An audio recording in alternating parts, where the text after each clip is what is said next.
മറ്റൊരു പ്രധാനപ്പെട്ട വാർത്ത, തിരുവനന്തപുരം ആര്യങ്കോട് കാപ്പ കേസ് പ്രതിക്ക് നേരെ SHO വെടിവെച്ചു. നിരവധി കേസുകളിലെ പ്രതിയായ കൈലി കിരണിന് നേരെയാണ് വെടിവെച്ചത്. ഇയാൾ ഓടി രക്ഷപ്പെട്ടു. പോലീസിനെ ആക്രമിക്കാൻ ശ്രമിച്ചപ്പോഴായിരുന്നു വെടിവെപ്പുണ്ടായത്. കാപ്പ കേസ് പ്രതി നിരവധി കേസുകളിൽ പ്രതി കൂടിയാണ്. കാപ്പ കേസ് പ്രതി ആയിട്ടുള്ള കിരൺ പോലീസിന് നേരെ ആക്രമണമുണ്ടായി. അങ്ങനെ ഒരു സാഹചര്യത്തിലാണ് SHO വെടിവെച്ചത് എന്നുള്ള വിവരം കൂടിയാണ് ഇപ്പോൾ വരുന്നത്. സാരംഗ് സുധാകരൻ നമുക്കൊപ്പം ചേരും വിവരങ്ങളുമായി. സാരംഗ്, ഇതെങ്ങനെ സംഭവിച്ച കാര്യമാണ്? ഒരുപാട് കേസുകൾ പ്രതിയായിട്ട് ഒരാൾ പോലീസിനെ ആക്രമിക്കാൻ ശ്രമിച്ചു, അങ്ങനെ വെടിവെപ്പിലേക്ക് കടന്നു. ഇതാണോ സ്ഥിരീകരണം?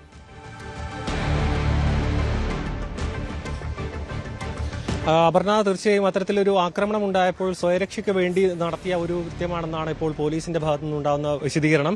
ആര്യങ്കോട് SHO ഈ ഒരു തൻസീം അബ്ദുൽ സമദാണ് വെടിയുതിർത്തത്. അതായത് വെടിവാൾ ഉപയോഗിച്ച് വെട്ടാൻ ശ്രമിച്ചു. തന്നെ ആക്രമിക്കാൻ ശ്രമിച്ച സമയത്ത് സ്വയരക്ഷയ്ക്ക് വേണ്ടിയാണ് ഈ ഒരു പ്രതിക്ക് നേരെ വെടിവെച്ചത്. പക്ഷേ വെടി ഇയാളുടെ ദേഹത്ത് കൊണ്ടില്ല. ഇയാൾ പിന്നെ അവിടെ നിന്നും രക്ഷപ്പെട്ടു പോകുന്ന ഒരു സാഹചര്യമായിരുന്നു. ഈ ഒരു സ്ഥിരം കുറ്റവാളിയാണ്, കാപ്പ കേസ് പ്രതിയാണ്. അത്തരത്തിൽ ഒരു സ്ഥിരം കുറ്റവാളി എന്ന തരത്തിലുള്ള ഒരാളെ ഇത്തരത്തിൽ പോലീസിനെ ആക്രമിക്കാൻ ശ്രമിക്കുന്നതിനിടയിലാണ് ഈ ഒരു തിരിച്ചൊരു ആക്രമണം പോലീസിന്റെ ഭാഗത്തു നിന്ന് സ്വയരക്ഷയ്ക്ക് വേണ്ടി വെടിയുതിർക്കുകയായിരുന്നു. പക്ഷേ ഇയാൾ അവിടെ നിന്നും അതിവിദഗ്ധമായി രക്ഷപ്പെട്ടു എന്നാണ് മനസ്സിലാക്കാൻ കഴിയുന്നത്. ഇതിൽ കൃത്യമായി DIGയുടെ അടക്കം ഒരു പ്രതികരണം, അതായത് ഒരു വിശദീകരണം വന്നത് ഇതൊരു സ്വയരക്ഷയ്ക്ക് വേണ്ടി മാത്രം ചെയ്തൊരു കൃത്യമാണ്. കാരണം വിട്ടുകൊണ്ടിരുന്നെങ്കിൽ ഈ ഒരു ആക്രമണം, അതായത് പോലീസിനെ പോലും വകവെക്കാതെ ഒരു ആക്രമണം നടത്തി അത്തരത്തിൽ അവിടെ നിന്ന് രക്ഷപ്പെടാനുള്ള ശ്രമം നടത്തുകയായിരുന്നു.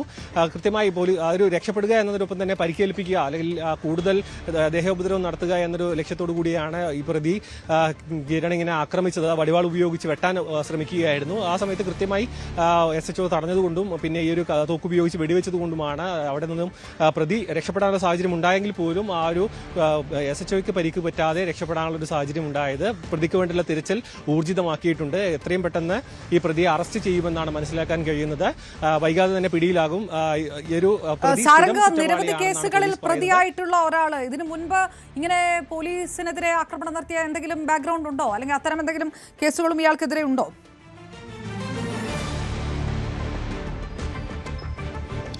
ഇതിൽ കൂടുതൽ പോലീസിന്റെ ഭാഗത്തുനിന്ന് കൂടുതൽ വിവരങ്ങൾ ലഭ്യമായിട്ടില്ല. ഇതിൽ കാപ്പ കേസ് പ്രതി എന്ന് പറയുമ്പോൾ തന്നെ നമുക്ക് മനസ്സിലാക്കാൻ കഴിയും ഇതൊരു സ്ഥിരം കുറ്റവാളി തന്നെയാണ്. കൃത്യമായി പല നിരവധി ക്രിമിനൽ കേസിലടക്കം പ്രതിയായിട്ടുള്ള ഒരു വ്യക്തിയാണെന്ന് നമുക്ക് മനസ്സിലാക്കാവുന്നതേ ഉള്ളൂ. പക്ഷേ ഇതിൽ എത്രത്തോളം ഗുരുതരമായ കുറ്റകൃത്യങ്ങളിൽ ഇയാൾ പ്രതിയായിട്ടുണ്ട്, ശിക്ഷ അനുഭവിച്ചിട്ടുണ്ടോ എന്ന കാര്യങ്ങളിൽ വ്യക്തത വരേണ്ടതുണ്ട്. പോലീസിന്റെ ഭാഗത്തുനിന്ന് പ്രതികരണം ഉണ്ടായിട്ടില്ല. ഇപ്പോൾ ഒരു പ്രതിക്ക് വേണ്ടിയിട്ടുള്ള തിരച്ചിലിന്റെ ഭാഗമായിട്ട് ആ രീതിയിലേക്കാണ് പോലീസ് ഇപ്പോൾ കേന്ദ്രീകരിക്കുന്നത്. പ്രതിയെ എത്രയും പെട്ടെന്ന് അറസ്റ്റ് ചെയ്യുക. കാരണം ഇത് വലിയൊരു പോലീസിന് പരിക്കുകളൊന്നും പറ്റാത്തത് കൊണ്ട് തന്നെ സേനയ്ക്ക് വലിയൊരു നാണക്കേടിൽ നിന്നും, മാത്രമല്ല ഈ ഒരു ഗുരുതരമായ ഒരു പരിക്കും മരണമടക്കം സംഭവിക്കാൻ പറ്റുന്ന ഒരു സാഹചര്യമായിരുന്നു. അതിൽ നിന്നും ഈ ഒരു തോക്കുപയോഗിച്ചുകൊണ്ട് വെടിയുതിർത്തുകൊണ്ട് മാത്രമാണ് അദ്ദേഹത്തിന് ജീവൻ രക്ഷിക്കാൻ, അതായത് പരിക്കുകളൊന്നും പറ്റാതെ രക്ഷപ്പെടാൻ സാധിച്ചത്. അതുകൊണ്ട് തന്നെ പ്രതിയിലേക്ക് എത്താനുള്ള ഒരു രീതിയിലുള്ള അന്വേഷണം, അതായത് എത്രയും പെട്ടെന്ന് പ്രതിയിലേക്ക് എത്തുക, അറസ്റ്റ് ചെയ്യുക, അതിനുശേഷം തുടർ നടപടികൾ സ്വീകരിക്കുക എന്നുള്ള നീക്കത്തിലാണ് പോലീസ് ഇപ്പോൾ ഉള്ളത്. പ്രതിയുടെ പശ്ചാത്തലം, കാപ്പ കേസ് പ്രതി എന്ന വിശദീകരണം മാത്രമാണ് ഇപ്പോൾ പോലീസിന്റെ ഭാഗത്തുനിന്ന് ഉണ്ടായിട്ടുള്ളത്. കൂടുതൽ ക്രിമിനൽ പശ്ചാത്തലം എന്തൊക്കെയാണെന്ന് പോലീസിന്റെ ഭാഗത്തുനിന്ന് വിശദീകരണം വരേണ്ടതുണ്ട്. അപർണ, ഏതായാലും പ്രതിയെ പിടികൂടാനുള്ള ശ്രമം നടക്കുകയാണ്. പ്രതി ഒളിവിൽ പോയിരിക്കുന്ന SHO വെടിവെച്ചത് പോലീസിന് നേരെ ആക്രമിക്കാൻ കാപ്പ കേസ് പ്രതി കിരൺ മുതിർന്നത് കൊണ്ടാണ്. സാരംഗാണ് വിവരം.